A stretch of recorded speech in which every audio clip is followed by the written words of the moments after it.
일전에 한 지하철 광고가 화제가 된 일이 있습니다. 그 내용이 뭐냐면 딸아 걱정 마라. 이제 시집 갈 수 있을 거야. 이제 시집 갈 수가 있다는 겁니다. 이 광고는 한 성형외과 병원의 광고였습니다. 사람들이 막 많은 질타가 일어났어요. 반면에 이 병원이 크게 그때부터 주목을 받게 되었습니다. 결국 현대용어로 이 노이즈 마케팅이 성공한 것인데, 저는 이 광고를 보면서 그런 생각을 해봤어요. 먼저는 어떻게 하다가 우리 사회가 이렇게 대놓고 성형을 권하는 사회가 되었는가, 상당히 좀 걱정이 일어났어요. 그리고 다음으로 정말 시집 못 갈 얼굴을 시집을 갈 수 있을 정도로 바꿔놓을 수가 있는가, 상당한 놀람이 있어요. 실제로 우리나라의 성형 수술은 세계 최고의 수준이라고 합니다. 그리고 성형 광고마다 보여주는 before and after, 이것이 그 사진을 보면 같은 사람인가 의심할 정도가 됩니다. 매스컴이 보여주는 여신처럼 예쁜 연예인들의 과거 사진을 보면 정말 놀라움을 금치 못할 정도입니다. 그리고 목사로서 또 하나 엉뚱한 생각을 해보게 되었어요. 이렇게 우리 겉사람을 성형하는 것처럼 속사람을 성형을 할 수 없을까 하는 그런 생각입니다. 실제로 이 속사람의 변화를 위해서 많은 노력을 하고 있지 않습니까?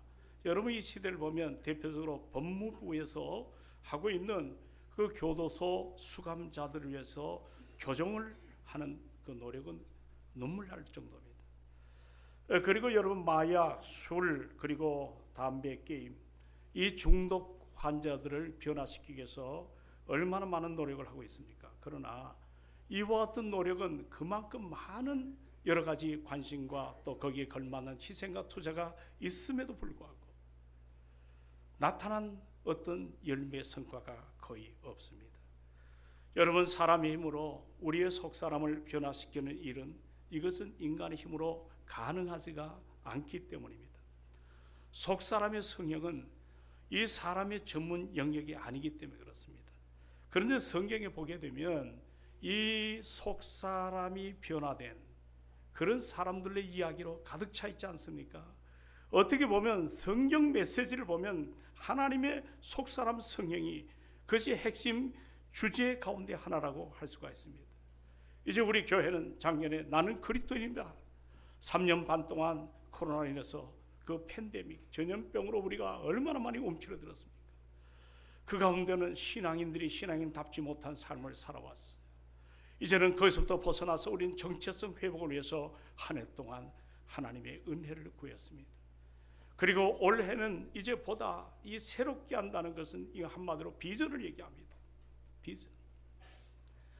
우리가 구원을 받았다면, 우리가 하나님의 자녀로 살아간다면, 이제 내 속사람이 강건해질 때 나타나는 현상은 우리가 예수 그리스도를 닮아가고 싶은 우리 안에 열정이 생깁니다. 우리 주님은 이 땅에 오셔서 우리에게 얼마나 많은 희망과 미래를 보여줬습니까? 겨자씨 하나만큼 조그만 그 비유를 통해서 천국을 이루어가는 하나님 나라에 대한 거룩한 비전을 보여주는 것, 우리가 잘 알고 있지 않습니까? 그렇기 때문에 우리는 이제 새롭게 해달라는 이 메시지는 나의 다시 한번 자세를 가다듬고 하나님 우리에게 허락하신 비전이 뭔가를 깨닫고 이제 우리가 이 한 해를 우리의 선장이 되신 예수 그리스도, 우리가 그분을 붙잡고 나가는 행복한 삶이 우리 가운데 충만하기를 원합니다. 오늘 우리가 22절로 24절을 보셨죠? 새로운 변화를 위해서 등장하는 단어가 나옵니다. 그 중에 하나가 뭐냐면, 자, 벗어버리라. 따라합시다. 벗어버리라. 22절을 다 같이 한번 읽어보도록 합니다. 자, 22절 시작. 너희는 유혹의 욕심을 따라 썩어져가는 구습을 따르는 옛사람을 벗어버리고, 여기 벗어버린다는 단어가 나옵니다. 이는 우리의 신앙생활을 마치 의복에다가 비유하며 바울은 지금 이야기를 하고 있습니다. 아마 여러분, 옷이 날개란 말을 동의하리라고 생각합니다. 옷은 어떤 의미에 있어서 어떤 삶의 강렬한 표현이라고 할 수가 있어요. 우리가 가벼운 옷을 입게 되면 가볍게 행동을 하고 싶어지고, 좀 무거운 옷을 입으면 무거운 행동을 하고, 야한 이와 같은 옷을 입으면 야하게 행동하고 싶은 본성이 있습니다. 우리가 편한 옷을 입으면 편하게 행동을 하고, 그리고 정장을 입으면 정장다운 행동을 하고 싶어지는 이와 같은 뭔가 용기가 우리에게 부여되어지고 있습니다. 여러분, 오늘 아침에 그냥 나오지 않았죠? 뭔가 손질을 많이 하셨죠? 그리고 여러분, 어떤 옷을 입고 나오는가 고민하셨습니까? 하지 않으셨습니까? 예? 다들 고민을 하신 걸로 생각을 합니다. 그러한 모습을 따라 여러분의 행동이 달라지는 것을 보게 됩니다. 저는 한때 젊은 시절에 교도소 목회를 오랫동안 해봤습니다. 그 교도소에서 수감 생활하던 사람이 이제 사면이 되었어요. 석방이 되었단 말입니다. 죄수에서 자유인으로 바뀌었다는 사실. 제일 먼저 어디서부터 달라지냐면 죄수복을 입고 나오는 사람이 있습니까? 아깝다고? 없죠. 다 벗어 던집니다. 그리고 이제 자신이 입고 들어왔던 옷을 입는다든지 영치해 준 옷을 입는다든지 그렇게 뭔가 변화를 일고 갑니다. 우리 인생에 있어서 참 옷은 매우 중요합니다. 바울은 지금 우리가 이 세상적인 삶을 살다가 예수 그리스도를 나의 구주와 주님으로 영접했어요. 그럴 때 우리가 이 변화에 대한 메시지를 옷을 바꿔 입는 것으로 비유를 합니다. 세상의 조류에 휩쓸려 마구잡이로 살던 우리가 이제 예수 그리스도를 참으로 은혜 앞에 서서 그분을 믿고 자녀가 되었다면 이제는 세상의 옷을 다 벗어 던져야 됩니다. 그리고 그리스도의 옷으로 갈아입어야 됩니다. 우리가 하나님의 은혜 앞에 섰다면 이제 삶의 변화가 일어나야 됩니다. 그것을 버린다고 하는 표현입니다. 그러면 자, 오늘 본문에 보니까 무엇을 버려야 되죠? 자, 우리 한번 성경을 보세요. 바로 어떤 것을 버려야 된다?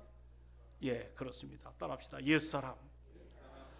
옛사람 또는 겉사람 또는 여러 가지로 여러 육체의 소유 다 크게 큰 틀에서 이것이 하나로 이해를 해도 크게 틀리지는 않습니다. 제가 칼빈의 주석을 보니까 옛사람은 죄로 인해 하나님의 형상을 잃어버린 그리스도를 알지 못하는 그런 인간이라고 표현합니다. 한마디로 말하면 거듭나기 이전에 중생의 체험을 하기 전에 어떤 나의 생활 그리고 성격 그리고 태도를 총칙하는 것이 바로 옛사람입니다. 바로 옛사람은 누구의 지배를 받냐면 여러분들 요한복음 8장 44절에 보면 이 악한 사단에게 지배를 당하는 그 지배 속에서 살아갑니다. 오늘 여러분 지금 이 바울이 에베소에 이 편지를 띄웁니다. 옥중서신이라고 그러죠. 그런데 이 말씀을 받는 단밖에 사는 에베소 교인들은 여러분 불신자가 아니에요. 이미 하나님의 은혜 앞에 선 구원받은 백성들이에요. 그들은 정말 예수 믿기가 그 시대에 얼마나 힘들었는지 핍박과 조롱을 견뎌가며 그들은 그 가운데 예수님을 영접한 사람들입니다. 그들 심령 속에 복음이 들어가니까 복음이 그들 인생을 혁명시키는 바뀌어졌어요. 그러나 현실은 만만하지가 않습니다. 세상 유혹이 그들을 가만 내버려 두지 않는 거예요.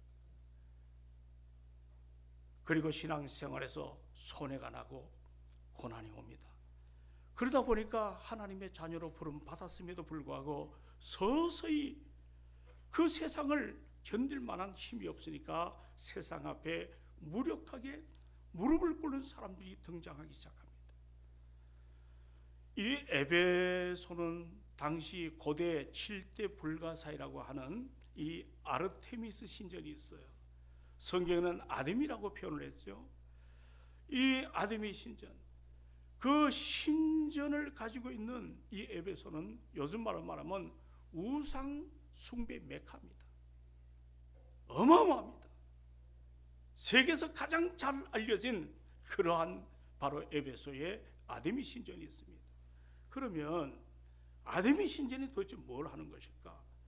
이거는 겉으로 보면 종교적인 하나의 모습으로 표현이 됐지만 속에 들어가 보면 이 아담의 신전에는 장녀들이 득실거립니다.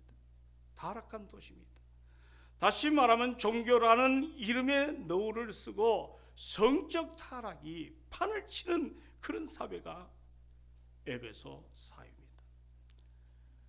우상 숭배와 성적 타락은 필연적으로 에베소를 사치와 쾌락과 어떤 여러 가지 잘못된 그런 도시로 변하게 만듭니다.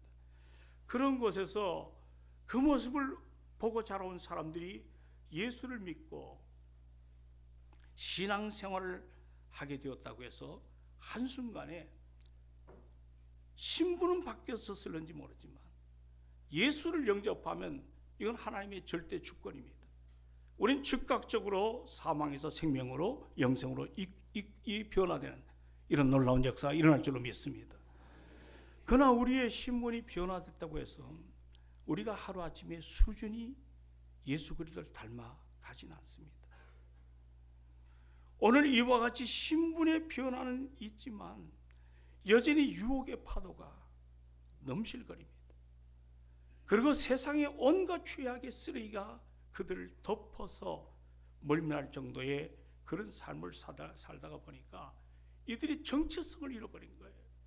그래서 여기에 벗어버린다는 말은 어떤 말일까?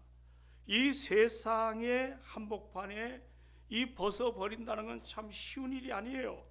구원을 받은 것 사실이지만 그 유혹을 이겨내고 믿음을 지킨다는 것, 오늘 여러분도 그렇잖아요. 신앙생활하는데 지금은 무슨 예수를 믿으면 지난날처럼 순교를 각오하고 이런 시대가 아닙니다. 이제는 우리의 삶이 유혹을 통해 가지고 적당히 사는, 너 왜 예수를 꼭 그렇게 믿어야 돼? 이런 변절을 잡고 그러한 식으로 우리를 요구하는 시대에 우리가 살아갑니다. 그렇기 때문에 지금 사도 바울은 단호하게 너희들이 크리스찬이라면, 거듭났다면 먼저 옛사람, 죄성을 가진 것을 다 버리라는 겁니다. 그리고 두 번째로 여기 23절로 24절을 보시면 따라합시다. 새 사람을 입으라. 자, 두 절을 같이 한번 읽어보도록 합니다. 자, 시작.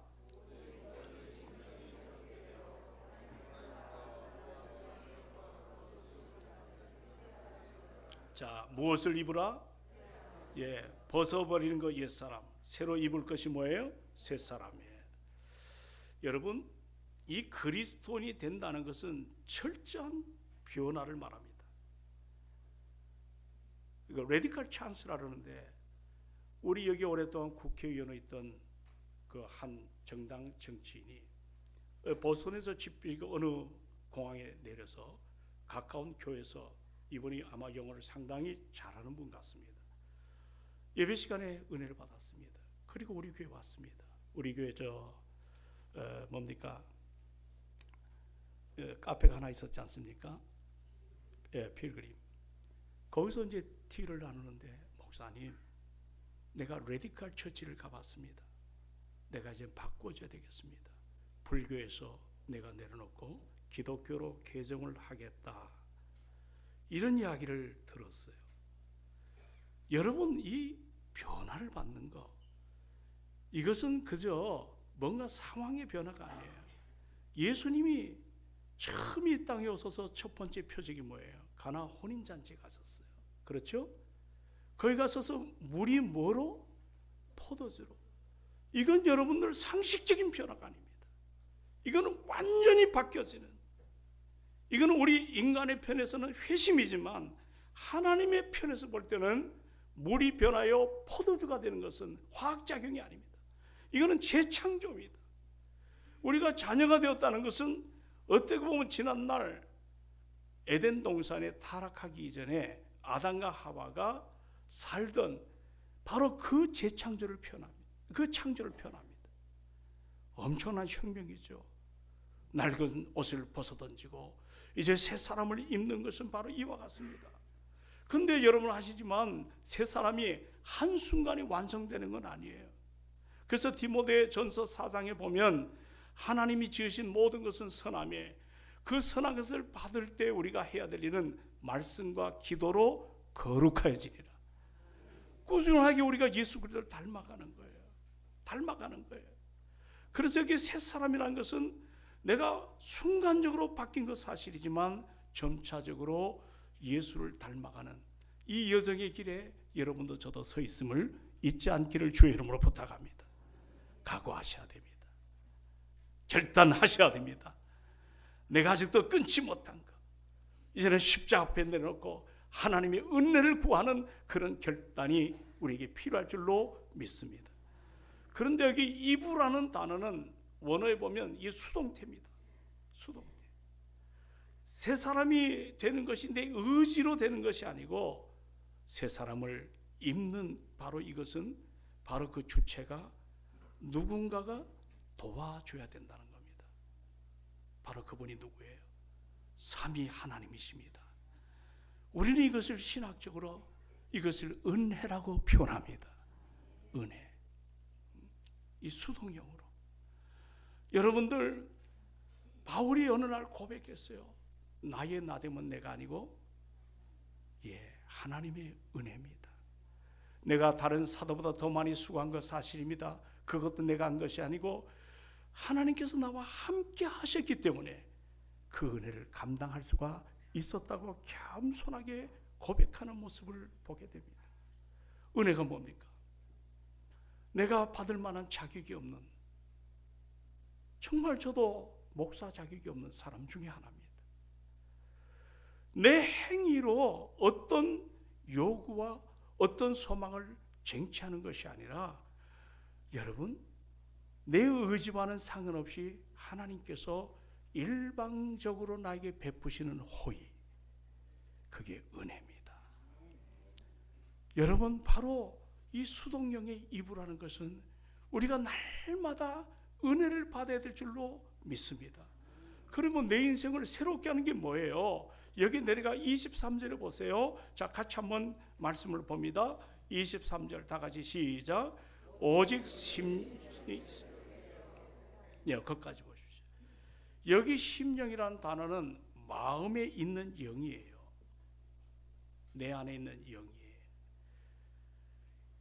이것은 한마디로 말하면, 자, 우리 마음이 새롭게 되는 것은 내 의지가 아닌 내 마음에 계시는 성령이 우리를 새롭게 한다는 말입니다.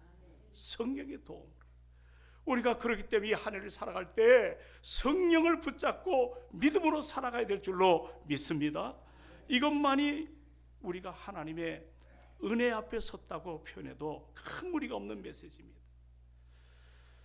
우리가 신현주 선교사가 처음에 우리에게서 파송할 때 이집트에 들어갔어요. 거기서 7년 동안 모라비크 정권이 무너질 때까지 사역을 했는데, 이 친구가 그 이집트에 머무는 동안 너무 심각한 트라우마가 있는 것 같아. 참 자매로서 그 얼마나 힘든 영적 세계에 싸움할 때 어려움이 많았겠어요. 근데 여러분, 이집트와 이스라엘은 접경 지역입니다. 붙어 있어요. 그런데 인접한 국가지만 집이나 길거리가 참 많이 달라요. 이집트는 새로 지은 건물도 외벽을 보면 너무 지저분해요. 길거리도 깔끔하지가 못해요. 사막지대고 모래바람이 많이 불어서 뭐 그럴 수밖에 없다, 이런 측면도 있겠지만, 그런데 여러분, 이스라엘은 달라요. 건물은 그런대로 깨끗합니다. 길거리도 깔끔한 편입니다. 데이터를 보면 인접한 나라고 강수량도 비슷합니다. 그런데 이렇게 모든 게 비슷함에도 불구하고 왜 이렇게 차이가 많이 날까?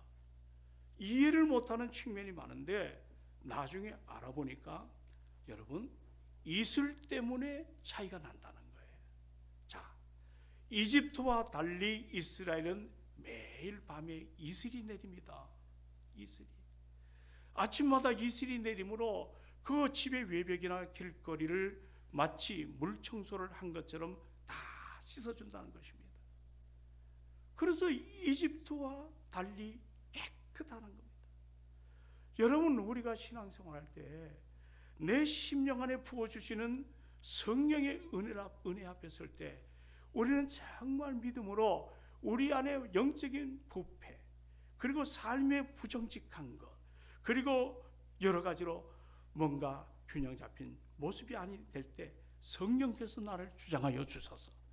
나를 날마다 깨끗하게 하시고 우리 심령이 은혜 앞에 서서 항상 우리가 기쁨과 감사가 넘칠 줄로 확신합니다. 저는 이번에 주여 새롭게 하소서 이 메시지를 붙잡고 참 여러 가지로 부족하지만 기도하는 일에 매달렸습니다. 주여 새롭게 해달라. 우리가 연초가 되면 갈망이 일어나지 않습니까? 이번에도 저 동해안에 정동진 같은데 해돋이를 보려고 5만 명이 떠났다고 합니다. 뭔가 갈망이 있죠. 과거의 아픔을 다 뒤로하고 새해는 뭔가 좀 새로운 갈망이 있죠. 오늘 살아가는 성도 여러분, 여러분에게 진정한 갈망이 뭐예요? 어떤 소망이 있어요? 어떤 열망이 있나요? 우리는 주님을 앙망해야 될 줄로 믿습니다. 그리고 우리의 소원이 열매가 일어나야 될 줄로 확신합니다.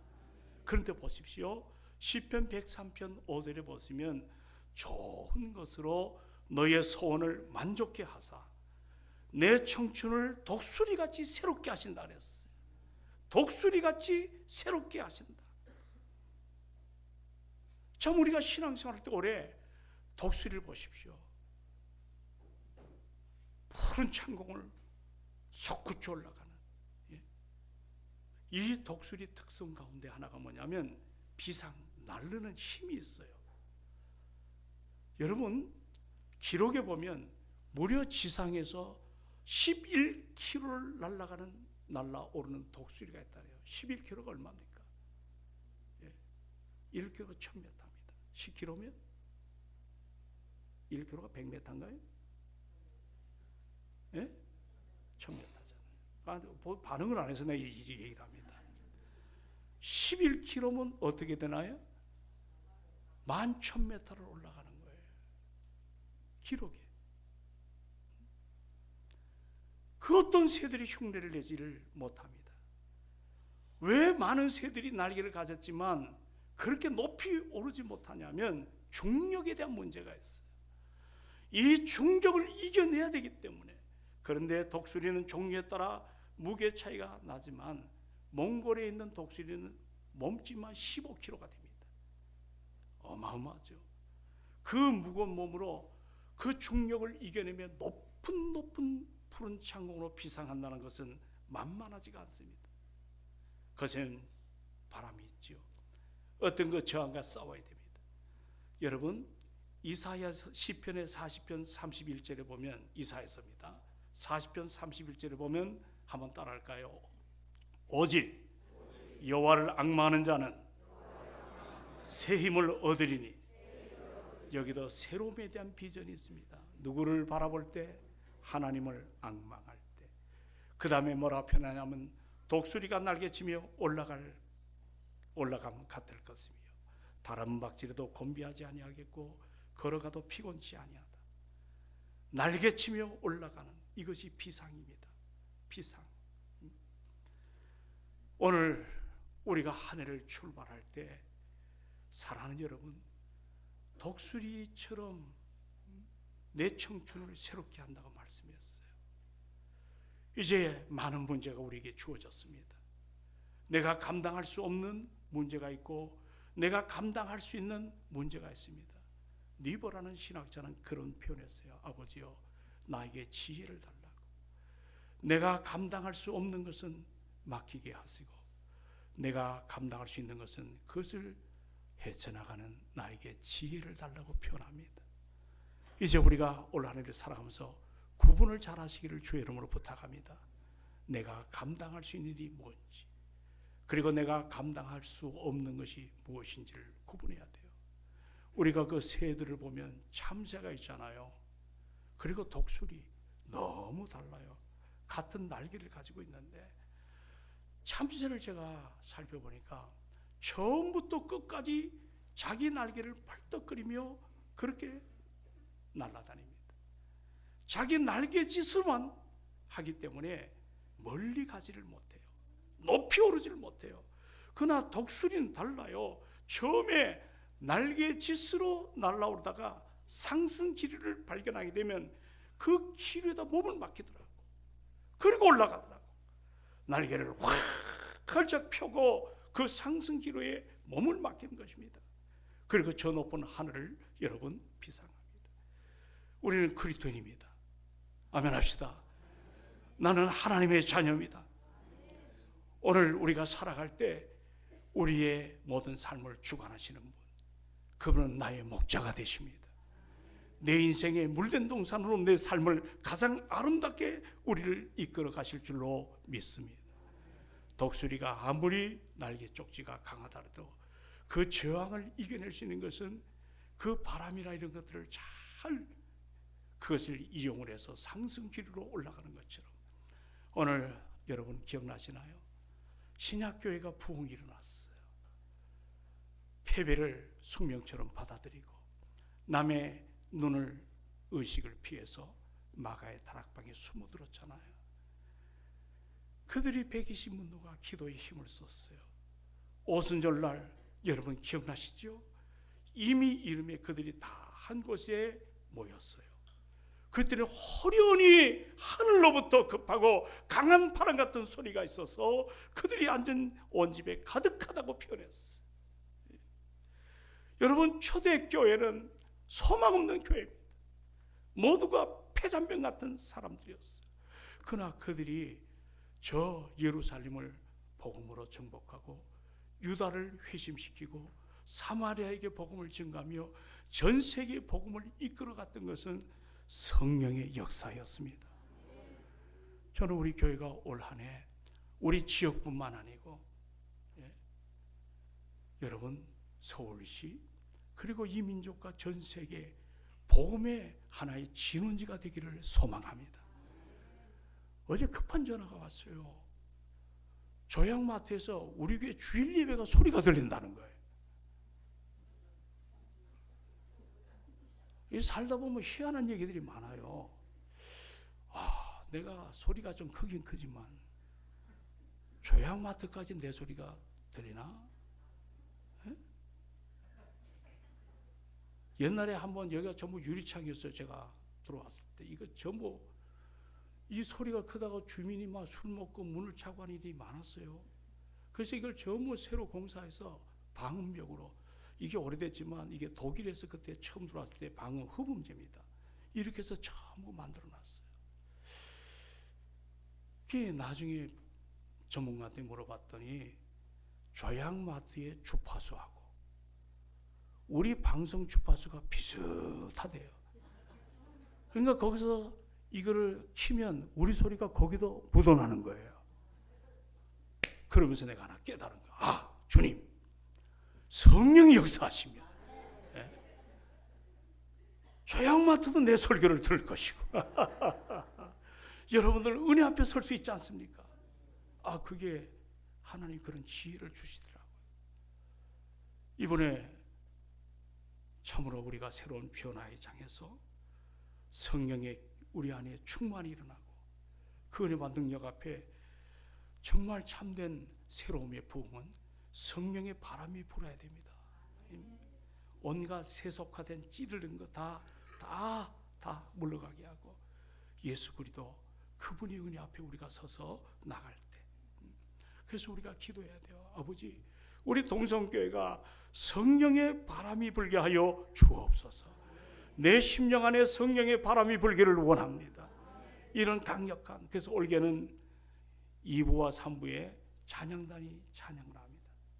교육자분들이 찬양을 탁월하게 잘하는 분들이 들어오셨습니다.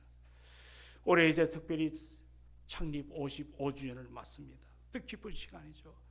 그동안 3년 반 동안 짧지 않은 세월 코로나 때문에 모두가 위축되고 힘들었고, 김준호 목사님이 동아일보에다가 기고했는데 안나가 교인이 400만이 되었대요. 이걸 어디까지 저는 믿을지 잘 모르겠어요. 그러나 오늘 한국교회가 정말 어떤 영적인 폭탄을 맞은 것 같아요. 이제 우리 모두가 하나가 돼서 오늘도 이렇게 중삼층에도 많은 분이 오셨는데 우리 다시 한번 주의 은혜 앞에 바울이 고백했지 않습니까? 내게 능력 주시는 자 안에서 내가 할 수 있다. 오늘 그런 소망이 우리 교회 안에 가득 일어나기를 주의 이름으로 축원합니다. 하나님이 하십니다. 새롭게 하소서. 주여를 붙여놨습니다. 주여 새롭게 해달라. 이런 갈망을 갖고 이 한 해를 믿음으로 감당하는, 그래서 영적 싸움에 우리가 후퇴함이 없이 나를 여기까지 인도하신 그 사랑이 너무 고마워요. 우리는 사랑의 빚을 진 자들입니다. 겸손한 마음으로 하나님의 은혜를 갈망하며 우리가 장로님 기도하신 것처럼 사랑으로 하나가 되어서 믿음의 역사를 읽어가는 아름다운 교회 되시기를 주의 이름으로 축원합니다. 기도하시겠습니다.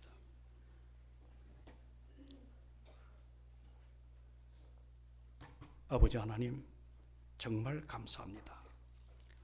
이제 주여 새롭게 하소서라는 이 표를 붙잡고 내 힘이 아닌 하나님의 은혜의 힘으로 내 결단도 중요하지만 내 열정도 소중하지만 주의 뜻 앞에 순종하며 이 한 해를 우리 모두가 공동체가 하나 되어서 한 번도 밟아보지 않는 이 길을 주님의 인도를 따라 가기를 원합니다.